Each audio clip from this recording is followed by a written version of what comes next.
We are talking with Steve from collegefootballwinning.com and Doug Upstone from impactwageringsolutions.com, previewing Week 13 in college football here on the SBR TV College Football Experts Roundtable. Well, we just talked about 3 games, and I think you guys gave us some very profitable advice that is probably going to lead to some winning bets for people watching these videos. Now we're going to talk about 3 games that I asked you guys to discuss, and these are just 3 of the very controversial rivalry games that are coming up.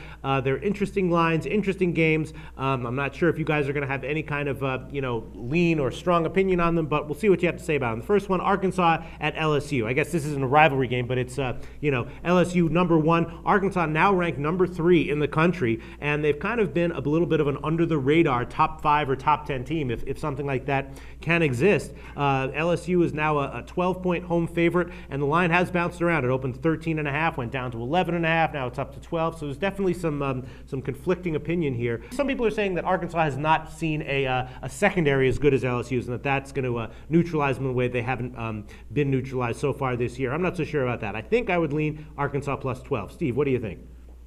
I would mention that Arkansas has seen a secondary just like LSU's, and that's Alabama, okay. Sort of mirror image.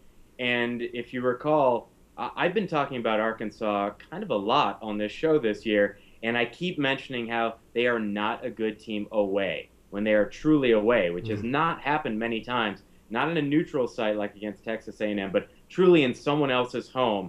So playing Alabama at Alabama, which is a very similar example here to LSU, Arkansas lost 38-14. Right. And they were 12.5-point road dogs. Very similar to this game. Yeah. And conversely, looking at LSU, they had a like example. Some people could criticize LSU for not facing a legitimate passing threat this year, and Arkansas is bringing one. And I would say let's look at West Virginia, who is the number 6 ranked passing offense in the country. They allowed, this is LSU allowed 463 passing yards in that game, and yet still won 47-21 as a 5.5-point road favorite. So here, I've seen on the board you can get some 11.5s, minus 11.5 for LSU. Yeah.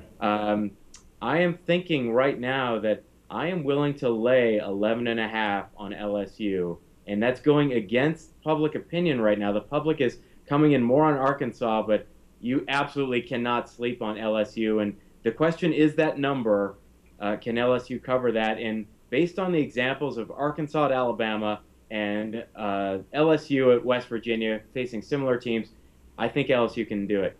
Yeah, it's a tough line. Doug Upstone from impactwageringsolutions.com. What light can you shed on this line? Traditionally, or I should say in recent times anyways, LSU is only 5-17 at home and as a favorite against the SEC teams.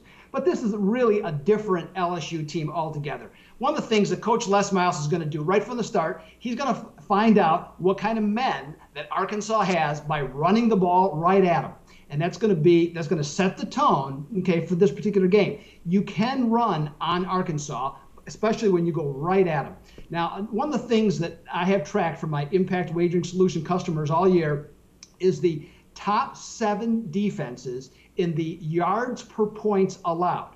Now, and that starts after the 4th game of the season. Now, this system is 28-13-1 against the number, and of course, LSU has been in there all year long with their stingy defense. Now, here's the clincher.